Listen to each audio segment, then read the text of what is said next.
Welcome back. If you're here, you want the real story, fast. Today, we're digging into something causing quite a stir among top virologists, H5N1 avian flu.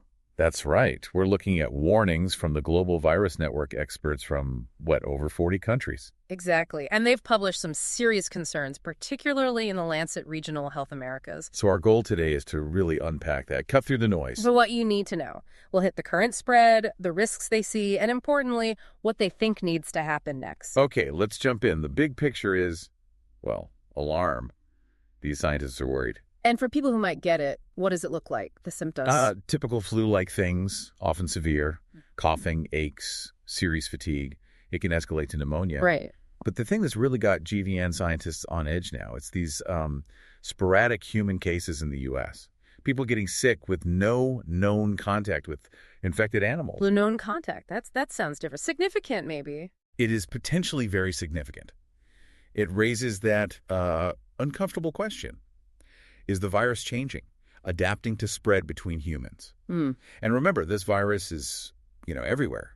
Wild birds have it. It's in backyard chickens, migratory birds people might hunt. So lots of opportunities for it to jump and change. Precisely. Constant pressure, constant opportunity for spillover. Okay, let's talk numbers then. How widespread is this really? Well, the data shows infection in over 995 dairy cow herds. Wow, nearly 1,000. Yeah, and at least 70 confirmed human cases globally linked to this specific outbreak wave. And sadly, yes, there's been the first reported death in the U.S. connected to it. That really brings it home.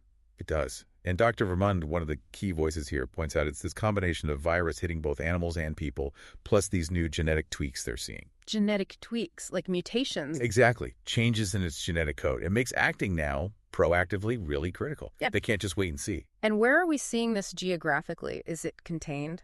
No, not at all. It's now reported circulating in all 50 U.S. states. And Canada, too. All 50 states? That's extensive. It is. And the impact on poultry has been just huge.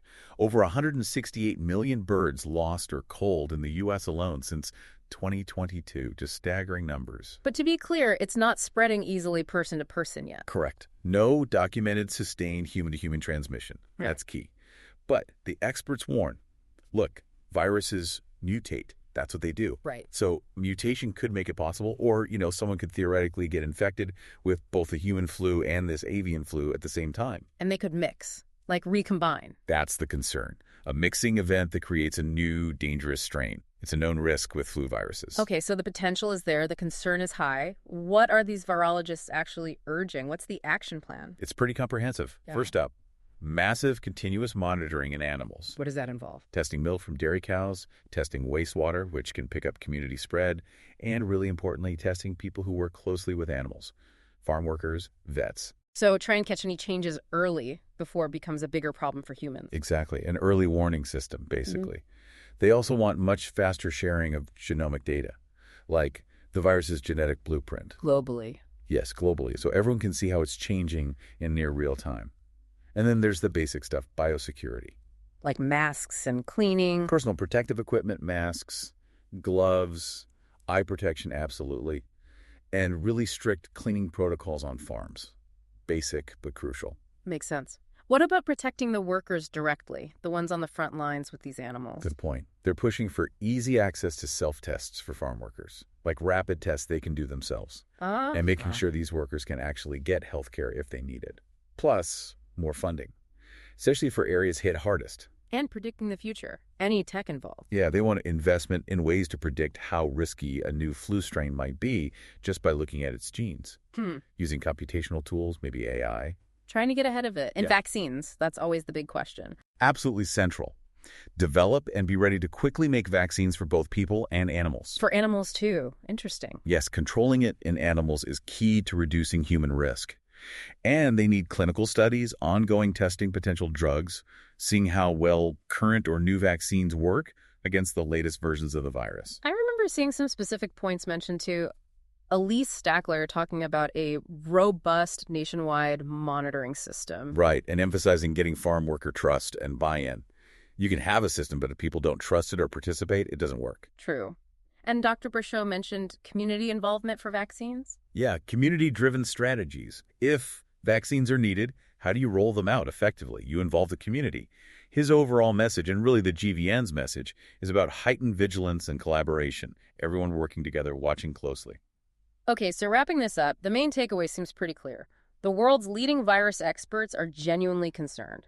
Deeply concerned, yes, about H5N1's evolution. They're using lessons from, well, recent history to push for proactive steps now. Better surveillance, tighter biosecurity. And preparing for that potential jump to easier human spread, even though it hasn't happened yet. It's about readiness.